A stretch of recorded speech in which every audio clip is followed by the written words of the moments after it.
the season. I'm happy to see that we are a full complement. The Lord has blessed us and allowed us to carry on into 2026. We are also thankful of the abundant rain. We do not complain about the rain. I think it is a bigger blessing, and the problems that the rains bring are more welcome than not. We as the city of Harare, we're anxiously waiting the coming of the rains. The rains come with the filling of our dams. Lake Manyame is filling up steadily. Lake Chivero, which had gone down to 52%, is already at 68% and increasing. So that will mean we will have a bit more water for the citizens. So we are happy with the issue of the rains and the water and the blessings that we have received. So we've called this presser primarily for two things: to give an update as to where we are as the city. We will do an opening of the year address eventually, but we thought there were issues that people were raising and the questions were many. And then secondly, we needed to deal with the issue of revenue collection and some of the measures that we want to introduce to collect revenue and what we have done. So I'll deal with the most topical first, which is the issue of flooding. As you know, this region is receiving unprecedented rain. By region, I mean the SADC region. The rural areas, all of you have seen pictures of flood, pictures of rains. In other countries, people are being airlifted and so forth and so forth. And we are no exception. We have received a fair share of rains, and we hope to receive more, and we'll keep praying for more. But this has brought flooding in the city, flooding in our residential areas. So we have embarked on a drain clearance program which began last year, and we are happy that once the water gets into the city, it is quickly getting out after the rains have subsided or have stopped. The challenge is the drainage as the rain is coming down itself. We need to work with our drainage system in order to be able to drain the water as it comes. But we are happy with the way the water is coming out of the city once the rain has stopped. We have also started a program of giving warnings about the weather to the residents. In other cities, this is common. People are told what the weather would be like so that they can make decisions. So if we tell you that it's going to be raining in the afternoon, it means that whatever business you have to do, if it requires you to be outside, you need to have finished it before the rains commence. If you do not have serious business, or you are coming into town for leisure, or to be looked at, or to look at other people, you might want to choose another day to do so, which has got less rain. And that's why we are giving these alerts and advising people about the time to come in. Those who have traveled to countries where it snows, where it rains heavily, they know that these updates are given to give warning to people about what might happen if they do not heed these weather warnings. We are happy that at this present moment we have not recorded any loss of life due to the rains and the flooding. Unlike previous years, the difficult area, which was Buduriro extension, both us, government and the city council, have been able to move the people that were there. Some were put in Durarasekwa flats, and we have relocated most of them to Mavuku, where we give them other pieces of land.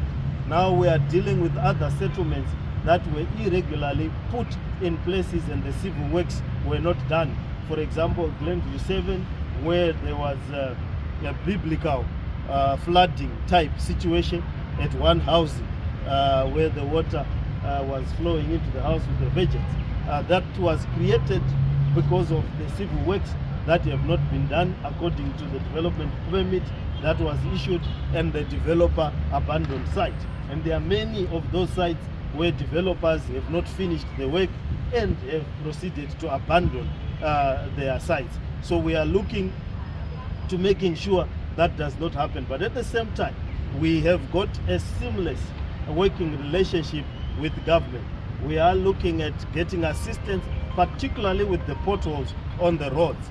The potholes that we had filled up with gravel have quickly been washed away, and we need to put tar. I'm in conversations with PRAS, I'm in conversations with the Ministry of Transport. They are feverishly working on an asphalt plant just at the outskirts of our city. It was scheduled to begin production at the beginning of the year, but it has missed its deadline a bit. But that I'm assured that the ministry has purchased premix which we will use for the roads, and that premix we should be getting our share within the next 7 days, inshallah, God willing. But I'm sure that the people I have had conversations with have assured us that that will happen. As on our part at the City Council, using our resources, we have awarded a contract which we have sent to PRAS for it to give us a resolution, and they are going to give us a resolution by Thursday. So beginning next week, all things being equal, we should be doing the pothole filling, starting from the city center, spreading outwards to the suburbs. And depending on the quantities that we get, we will deploy more than 20 gangs to be able to do the pothole filling, so that we can alleviate the residents. We are working hard to come up on top of the road situation in relation to ourselves, Zinara, Ministry of Transport, and I believe that we are closer to a working arrangement than before. And that working arrangement will see us getting more resources. And as I've always maintained, Harare motorists pay the bulk of the taxis on road user fees and many other taxis that are connected to the roads. And it is better for us to take care of the goose that lays the golden eggs than to make sure that the goose that's laying the golden egg, which is the Harare resident, is disturbed and given bed roads. So I want to assure you that within the next few days, Zinara, Minister of Transport, and ourselves would have come up with a working formula. But needless to say, all these issues require resources, and the resources, we can only get them from the residents. We did a blitz for the commercial services sector, and the blitz has produced results. I know it inconvenienced the number of business people, but it has helped us to understand the extent of the problem. Most of the buildings in town are occupied by tenants. These tenants faithfully pay their rentals to the landlords. The landlords do not in turn pay to the city council. So we will find a tenant who will say, look, but I'm fully paid. For the past 5 years, I've been paying my landlord. But at the same time, the past 5 years, the landlord has not been paying to council. But because we were doing these closures, we were able to create a discussion between the tenants and the landlords, and we have had significant recoveries from the commercial sector. What we have discussions with government, which was another data, we have been able to get a lot of resources from government, directly or indirectly. Firstly, on the waste management issue, government has been able to give us more trucks, has been able to give us more fuel through their implementing partner, which is Joe Pomona, and the results are there to see. And there are less pictures of rubbish dumps coming on my timeline. There are more pictures of potholes that are coming on my timeline, so showing that probably people are no longer having access to that image. So we have, we believe that the contribution of government in terms towards the city, indirectly and directly. They've also given us donations in terms of water chemicals. That's why we were able to be on top of the water chemicals slightly water situation this year. I know that last week we had a brief interruption, but we managed to push through the festive season without major interruptions because of the chemicals that we've been assisted, and also the partnership that we are beginning on water meters with Helco. Now the biggest data that is left for us to talk to, and that's why we have called this press conference. The biggest data is the residents themselves, and those are the ones that need services. We have been directed by the president to achieve minimal service delivery standards in line with the government's approach, and they are kneeling heavily on our necks to be able to give a certain standard of living to the residents. And that is where, and it's a quid pro quo. The residents now are remaining as the bulk debtor. They owe us, is it 8 billion? About 8 billion which is quite a lot of money. As you know, the ZiG is a very strong currency. So it is a lot of money to be owed 8 billion ZiG. And these are the residents. We were thinking of how to approach this situation. We did not want to come up with the heavy-handed approach that we used on business. We wanted to see if we could persuade the residents through some mechanisms. And the mechanisms that we have come of course, which will ultimately be approved by our council and approved by central government, was to give, to say those that will pay their bills within this period. So within this period, effective 19th January to the 15th of February, council will be offering discounts of up to 20% to those ratepayers settling their accounts during the period January 19th to the 15th of February. In other words, if you pay up your account between the 19th to the 15th of February, we will give you a 20% discount on what we owe.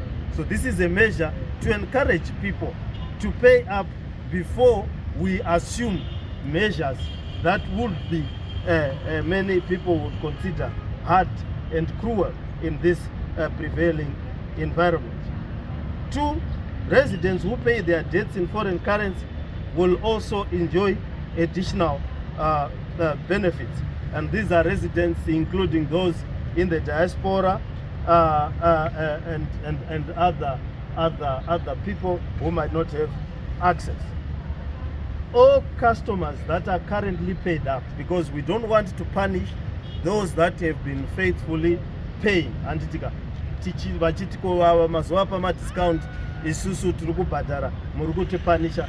We are going to give them loyalty points and account credits. Anditika vaya vanofamba nendege munozvinzwisisa zvema loyalty points ndizoka kuti ukanyanya kukwira ndege pane musi wainozokukwidza mai mahara ndizoka wongonzi iwewe wanyanya kufamba nesu uchakwira unoflya 10 times your 10th flight uchange uchibhadhara mahara. Saka tichaunza ma loyalty programs in partnership with the other corporate sectors. Kune mamwe ma city councils vanoti ukabhadhara stereki unopuwa chikafu kunandos handitika o ku Lion King oro ku Chicken Inn oro ku inonzi imwe inonzi Chicken Heart imwe inonzi chiyo ndataura vana line pane muno KFC chicken slice and so forth. Ndangoni nditaure vese unozonzi wakasiya vamwe and so forth. Togona ita ma loyalty points ekuti kana uchibhadhara stereki iwewe nemudiwa wako unogona kudini kupuwa monodya ku chicken something or other loyalty points ekuti kana uri so faithfully pane zvimwe zvatichadini zvatichaisa kuitira kuti vaya vanogara vakabhadhara uye variko vange vachiramba vachida kubhadhara. This measure is for us to be able to provide service delivery. We need to be able to pay. Vari kuclear madrains, mvura, maroads acho, development control, and sewer, and many other services require us to pay. Now, in terms of the debt matrix or the pie chart, my residents are now 80% of our debt, Royanda Taura, is now with the residents. So we have other measures that are harsh, which we don't want to be forced to employ. If you are not paying, we'll end up issuing summons, we'll end up attaching movable properties, and we'll end up attaching the house itself. But we don't want to get to that. We do understand the context that we are operating in. But needless to say, if one does not heed this approach, we might end up having to be forced to do so. So please, let's pay up. Those who don't have the money, let's come and also do my payment plans with the city council, so that you have a payment plan, so that when people start visiting, they will not inconvenience you at your house. My plans, vese vasina maplans ari approved, vakavaka nozwa kana munhu watenga imba yako neproperty yako unogona kupindwa neplan yekuti regai ndivake nekukurumidza. May you please begin the process of approaching and making applications for your buildings to be regularized. In other words, for your plans to be processed by the city councils. Tinema properties akawanda asina ma-approved plans. Ngatichitanga kushanda kuuya kuma-council ari pedo nemi kuti tiite ma-approved plans or tisvike ku-process yokuti munhu awane ma-approved plans. So we are also happy to announce that we will be moving to a new billing platform, which is BIQ, Yatembo Inayo, from the current billing platform. And work is happening now. The finance director is here. I think we are moving and pushing to make sure that the new billing platform, and we anticipate that this billing platform will be a bit more robust, more engaging, more interactive with the residents, and will be able to deal with accurate billing points. So we ask you to bear with us as we do the crossovers to this billing platform and deal with any of the teething problems. We want to digitize, and that is what we've been asked to do by government. We want to digitize many of our processes. So that's the long and short of it. FG, is there anything I've left out? So according to the finance director, there is not much that I have left out. So we need